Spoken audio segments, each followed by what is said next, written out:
ഓം ശാന്തി. ഇന്ന് ഞാൻ നിങ്ങൾക്കൊരു കൊച്ചു കഥ പറഞ്ഞു തരാൻ ആഗ്രഹിക്കുകയാണ്.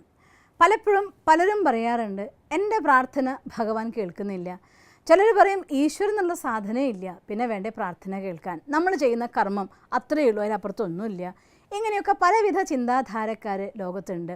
അതുകൊണ്ട് ഈശ്വരൻ പ്രാർത്ഥന കേട്ട് എങ്ങനെ പ്രവർത്തിക്കും, എങ്ങനെ ചെയ്യും, ഇതിനെക്കുറിച്ചൊക്കെയാണ് ഇന്ന് ഈ ഒരു കൊച്ചു കഥയിലൂടെ നിങ്ങൾക്ക് ഞാൻ പറഞ്ഞു തരാൻ ആഗ്രഹിക്കുന്നത്. ഒരു കൊച്ചു ഗ്രാമം, അങ്ങ് നോർത്ത് ഇന്ത്യയിലെ വടക്കേ ഇന്ത്യയിലെ ഒരു കൊച്ചു ഗ്രാമം. ആ ഗ്രാമത്തിൽ ഒരു ദിവസം ഒരു സമയത്ത് ക്ഷാമം വന്നു. ക്ഷാമം വന്ന് വിശപ്പ് എന്ന് പറഞ്ഞു കഴിഞ്ഞാൽ വിശപ്പ് കൊണ്ട് മനുഷ്യന്മാർ മരിച്ചു വീഴുന്നൊരവസ്ഥ. വെള്ളം കിട്ടാനില്ല, അവർക്ക് കൃഷിയെല്ലാം നശിച്ചിരിക്കുന്നു, അന്നം കഴിക്കാൻ കിട്ടാനില്ല, മണ്ണ് തിന്ന് ജീവിക്കേണ്ടി വരുമോ, മണ്ണ് തിന്നാൻ കുടിക്കാൻ വെള്ളമില്ല, കഴിക്കാൻ ആഹാരമില്ല, പട്ടിണിക്കോലങ്ങളായിരിക്കുന്ന മനുഷ്യന്മാരും വിശപ്പ് കൊണ്ട് മരിക്കുന്ന മൃഗങ്ങളും പക്ഷികളുമായിട്ട് അതിദയനീയമായിരിക്കുന്ന ഒരു അവസ്ഥ ആ ഗ്രാമത്തിന് ബാധിച്ചു. അവിടെ വികലാംഗനായിട്ടുള്ള ഒരാളുണ്ടായിരുന്നു. അദ്ദേഹം തൻ്റെ ഇരുന്ന് നിരങ്ങുന്നതായിട്ടുള്ള വീൽ ചെയറിനുള്ളിൽ നിരങ്ങി അദ്ദേഹം വന്നു, ഉരുട്ടി വന്ന് ഒരു ക്ഷേത്രത്തിൻ്റെ മുന്നിലെത്തി. ഭഗവാനോട് പ്രാർത്ഥിക്കുന്നൊരു ഭക്തനായിരുന്നു. അവിടെ ഇരുന്നു കൊണ്ട് രാവും പകലും അദ്ദേഹം ഭഗവാനെ എൻ്റെ ഗ്രാമവാസികളെ രക്ഷിക്കണേ എന്ന് നിരന്തരമായിട്ട് പ്രാർത്ഥിക്കാൻ തുടങ്ങി. അവിടെ വന്നു പോകുന്ന ആൾക്കാർ, ഇത്ര ദിവസമായി രാവും പകലും നീ പ്രാർത്ഥിച്ചിട്ടും ഭഗവാൻ നിൻ്റെ പ്രാർത്ഥന കേൾക്കുന്നൊന്നുമില്ലല്ലോ, ഇത് ക്ഷാമമാണ്, അനുഭവിച്ചേ പറ്റൂ, നമുക്ക് മരിച്ചേ പറ്റൂ, ഇവിടുന്ന് എവിടേക്കെങ്കിലും പോകാൻ നോക്കാം എന്നൊക്കെ പലരുടെയും പല രീതിയിലുള്ളതായിട്ടുള്ള കമൻസും കേട്ടുകൊണ്ടിരുന്നു. പക്ഷെ ഇതൊന്നും തൻ്റെ ചെവിയിലെത്താത്തതുപോലെ വികലാംഗനായിരിക്കുന്ന, നടക്കാനും കഴിയാത്ത പാവം ഒരു മനുഷ്യൻ, അദ്ദേഹം ഭഗവാന്റെ മുന്നിലിരുന്ന് ഇങ്ങനെ തൻ്റെ കൃപയ്ക്ക് വേണ്ടി യാചിച്ചുകൊണ്ടേയിരുന്നു. അപ്പോൾ എല്ലാവരും ഇയാളെ കളിയാക്കിക്കൊണ്ട് പാഗൽ ബാബ, ഹിന്ദിയിൽ പാഗൽ എന്ന് വെച്ചാൽ ഭ്രാന്തൻ എന്നർത്ഥം, പാഗൽ ബാബ എന്ന് പറയാൻ തുടങ്ങി. മാസം 1 കഴിഞ്ഞു, 1.5 കഴിഞ്ഞു, പെട്ടെന്ന് തന്നെ ഈ പാഗൽ ബാബ ഒരാളിങ്ങനെ ആശ്രമത്തിൽ രാവും പകലും ഒരു ക്ഷേത്രത്തിൻ്റെ മുന്നിൽ രാവും പകലും പ്രാർത്ഥിച്ചു കൊണ്ടേയിരിക്കുന്നു എന്നുള്ളത് വളരെ വേഗം നാടുകളിലൊക്കെ പ്രസിദ്ധമായി. അപ്പോൾ അപ്പുറത്തെ ഗ്രാമത്തിൽ ഒരു വലിയ കോടിപതിയായിട്ടുള്ള ഒരാൾ, അദ്ദേഹം ഒരു നിരീശ്വരവാദിയായിരുന്നു, ഈശ്വരനെ ഇല്ല എന്ന് വിശ്വസിക്കുന്ന കൂട്ടത്തിലായിരുന്നു. അപ്പോൾ അയാൾ വിചാരിച്ചു, ഈശ്വരൻ്റെ പേരും പറഞ്ഞ് ഇങ്ങനെ രാവും പകലിരുന്ന് കരഞ്ഞു വിളിക്കേണ്ട കാര്യമൊന്നുമില്ല, നമ്മൾ പ്രവർത്തിക്കേണ്ട കാര്യമുള്ളൂ, അത് ഞാൻ തീർച്ചയായിട്ടും അയാളെ ഞാൻ പഠിപ്പിക്കുന്നു, മനസ്സിലുറപ്പിക്കുകയാണ്. അങ്ങനെ അയാളെ കണക്കെടുത്ത് നോക്കിയപ്പോൾ ആ ഗ്രാമത്തിൽ ഇപ്പോൾ 70 പേരെ അവശേഷിച്ചിട്ടുള്ളൂ, ബാക്കി അധികം ആൾക്കാരും മരിച്ചും കഷ്ടപ്പെട്ടുമൊക്കെ പോയി കഴിഞ്ഞിരിക്കുന്നു ഗ്രാമം ഉപേക്ഷിച്ച്. അപ്പോൾ അയാൾ വിചാരിച്ചു, 70 പേർക്ക് കൊടുക്കാനുള്ള ഫുഡൊക്കെ ഇഷ്ടം പോലെ എൻ്റെ അടുത്തുണ്ട്, അതുകൊണ്ട് ഞാൻ പോയി ഫുഡ് കൊടുത്തിട്ട് ഇത് ഈശ്വരനല്ല മനുഷ്യനാണ് പ്രവർത്തിക്കേണ്ടതെന്ന് ഞാൻ കാണിച്ചു കൊടുക്കും എന്ന് ഇദ്ദേഹം വിചാരിക്കുകയാണ് മനസ്സിൽ. അങ്ങനെ അയാളുടെ പദ്ധതി പ്രകാരം 70 പേർക്ക് വേണ്ടതായിരിക്കുന്ന ആഹാരം, സാധനം, വെള്ളമൊക്കെ ആയിട്ട് വണ്ടികളുമായിട്ട് വന്നെത്തി ഗ്രാമത്തിൽ. അയാൾ എല്ലാ ഗ്രാമവാസികളെയും വിരിച്ചു വരുത്തി എല്ലാവർക്കും ഫുഡ് കൊടുത്തു, വെള്ളം കൊടുത്തു. ഗ്രാമവാസികൾ സന്തോഷം കൊണ്ട് മതിമറിഞ്ഞ് അങ്ങ് ദൈവമാണെന്നൊക്കെ പറഞ്ഞ് ഇയാളുടെ കാല് പിടിച്ചു. അതോടുകൂടിയിട്ട് അയാളുടെ അഹങ്കാരം അങ്ങ് മാക്സിമത്തിലെത്തി.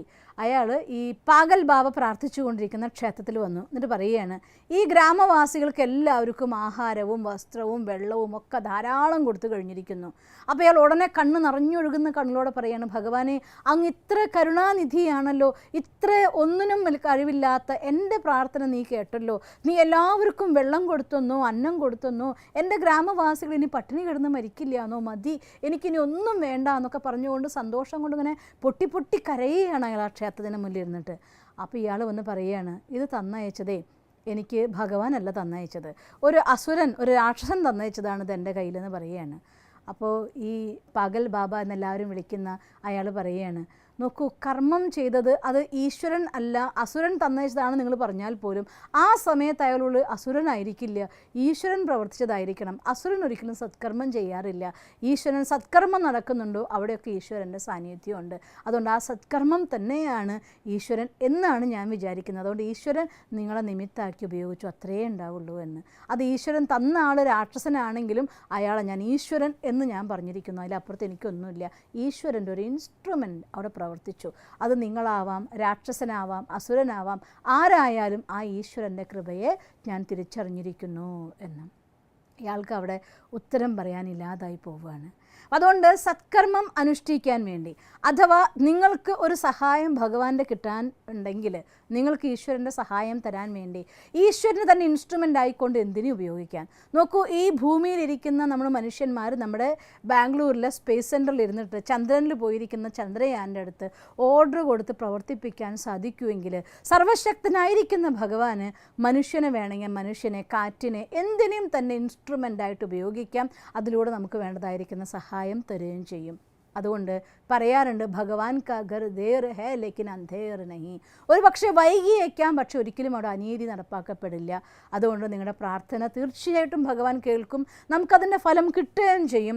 അതിനുവേണ്ടി ക്ഷമയോടെ, വിശ്വാസം നഷ്ടപ്പെടാതെ നിരന്തരമായി നിങ്ങൾ പരിശ്രമിക്കൂ.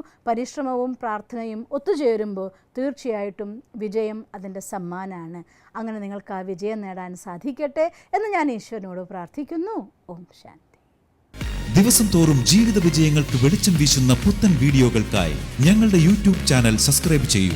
നോട്ടിഫിക്കേഷൻ ലഭിക്കുന്നതിനായി ബെൽ ഐക്കൺ ക്ലിക്ക് ചെയ്യൂ. ഒപ്പം ഞങ്ങളുടെ ഫേസ്ബുക്ക്, ട്വിറ്റർ, ഇൻസ്റ്റാഗ്രാം പേജുകൾ ഫോളോ ചെയ്യൂ. നന്ദി.